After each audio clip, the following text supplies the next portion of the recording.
Ladies and gentlemen, heroes and critics the world over, welcome back to another episode of B Review. I am your host, Tom, and I'm coming at you with a special episode today of a retro review. And what a retro review is something that is not current. It's something that I'm going back to the past for. I'm digging up something that's no longer new and fresh in our minds, and I'm rewatching it or watching it for the first time if I haven't seen it, and deciding, does it hold up? Is it relevant? Is it something you should spend your time watching either again or for the first time if you haven't already? And today I'm coming out at you with a special episode. I went and just recently watched Annabelle. It was my first time watching Annabelle. And I have some thoughts. I have some thoughts on this movie. The reason why I watched it was actually I'm getting ready to go watch The Conjuring 3. The Devil Made Me Do It. Which is, obviously these are all part of the same cinematic horror universe that was all really started and kind of the brainchild of James Wan. So I'm kind of excited to talk about this. Like I said, it was my first time watching it. So let's start off by diving in to what was good. What were some of the good things about this movie? Now, I honestly don't have a lot of good to say. Let me start off, though. I love James Wan. I think he's a phenomenal director. I loved his work in the first Conjuring movie. I think he's a good writer. I think he's an incredibly talented horror director and producer. I even liked what he did with Aquaman. I think he's a really talented director. Like I said, I have nothing against him. So, and I think the universe that he's built here and the way he's been able to, I guess, make room for this kind of thing, these spin-offs, if you will, I think is clever. Of all the shared universes, I think this is second. But I put the universe probably above DC just because DC can't figure out how to make a movie. But I guess, anyways, I'll justify those thoughts later. If you're mad at me, go ahead and comment. I don't care. Tell me all about it. So outside of that, what else was actually good about the movie? James Wan, love him, but this movie, what was good? So the way that they are able to craft some of these shots, the way that the camera work, cinematography behind it, the lighting, basically the feel, the tone, everything like that is really well done.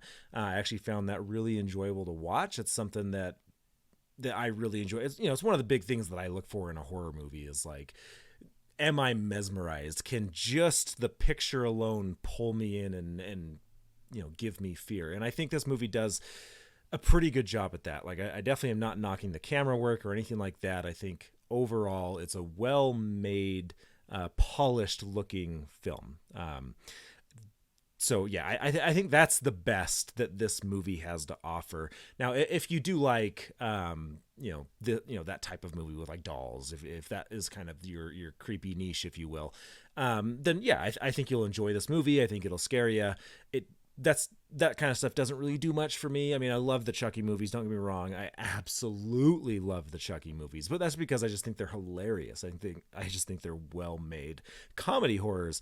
And I think this isn't really intentionally being a comedy, whereas, obviously the Chucky movies really are. They put a big emphasis on that anyway. But this one is definitely a lot more self-serious. And for me, it doesn't really work, but I know for some that it will.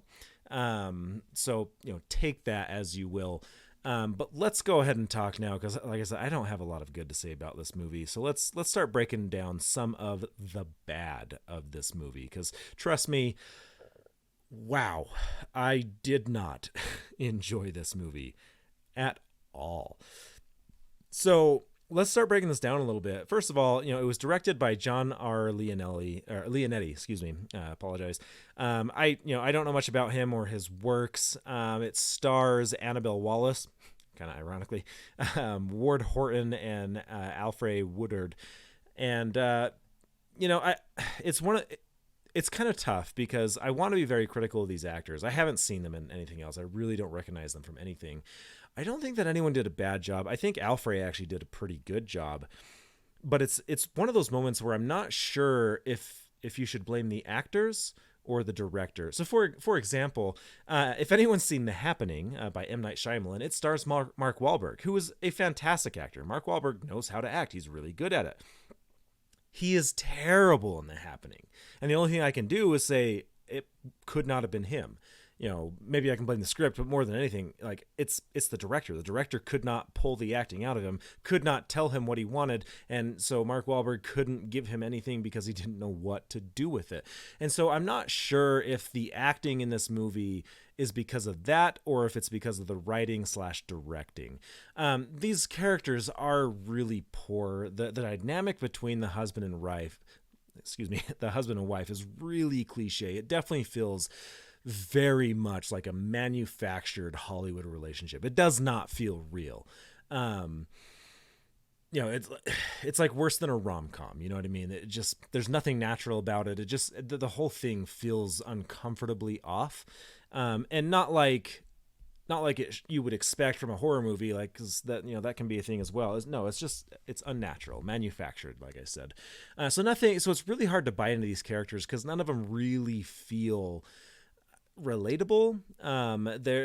They're not fleshed out. They're one note characters, very cliche, very underdeveloped. So that was really hard for me. This movie is also very preachy. Obviously everything in this universe, it takes the traditional Christian undertones, especially from Catholicism, and that's fine. I don't have a problem with that. But this one definitely tries to be extra preachy with it. They did some fun stuff with it that I enjoyed with the priest, that kind of no one is safe type of thing. So I did like that. But again, there's just so many moments where the characters do things and you're just like, why? And then there was also like a lot of problems with the set. Not really problems with the set, but just like set choices. Like, we're going to shoot it here because this looks creepy, but it's like, but that's not practical. That's not like where someone would find themselves, where most people would find themselves in this scenario. So I don't know. Like I had some problems with the set design, the acting, the direction, the script, all of it. It really struggled for me. But let's go just a little bit further and let's talk for a moment about the ugly. Man. Look, like, The Conjuring 1 is a phenomenal movie. I think it's one of the greatest horror movies ever made. The weakest part of that movie is the subplot with the doll, Annabelle. And yet they took the weakest part of it and they decided to make an entire spin-off franchise that, still in the same universe. Why? It was bad. The spin-off was the worst part of The Conjuring. And now we've got a whole movie that's dedicated towards it, and none of it really makes sense. And it's like, it doesn't even make sense within itself, like, let alone like, okay, yeah, this happened before The Conjuring, and so that's why it led to that. Like, the movie doesn't even follow its own rules with the demon, with the doll, with everything that's going on. Like, it doesn't follow its own rules. It really doesn't make a whole lot of sense. It's one of those times where you can tell they just like Googled terms and they're like, that sounds like it would be relevant and someone that knows would expect to hear that. And that's the way I felt through 90% of this movie. It just felt like they were pandering to what was expected rather than being clever with anything. And I really didn't enjoy it. Honestly, it got to the point where I actually had to distract myself and keep myself busy, and I was writing code. Like, I was just like, I can't, like, I'm either going to turn this off or I got to do something to like make the time go faster, because I'm not going to make it through this, because this is painful. I did not enjoy this movie at all. Out of ghouls, I don't know, man. We're talking maybe one. I'm going to give this one ghoul out of 5. It's not my jam. Like I said, there is a niche for these for this movie and everything.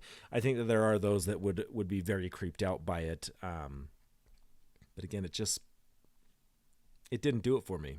It overly cliche, very underdeveloped, very on the nose. Everything was very predictable. Like, there's so many times where like something's happening, you see something happening and you know immediately, like, okay, this is what's going to happen. And you can start counting down, like, all right, 29, 28, 27. And then it happens. You're like, I knew it. Come on. So I don't know. For those reasons, I was very frustrated with this movie. Again, it was my first time watching it well after the fact of the hype. So there's no hype. I had very little expectation. And, honestly, my expectations were incredibly low. It had a very, very low bar to reach because I was so disappointed in that subplot in The Conjuring, and it was so far below my expectations. It's honestly kind of amazing. But not even in a fun. I don't know. I guess if I was here's when you should watch this movie. You should watch this movie with your best homies when you're plastered and do a riff track of it, because I think you guys would have a fun time with that.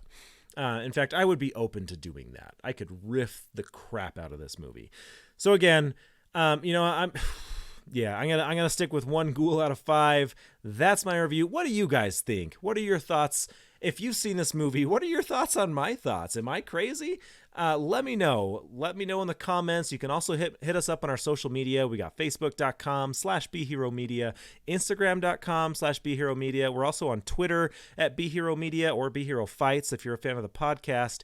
And you can also find everything that's going on with BeHero at BeHeroMedia.com. Thanks again, guys. Merchandise is up, so if you are interested in getting your very own shirt, go to our website. That's the best place to do it. We love you. And as always, be critical.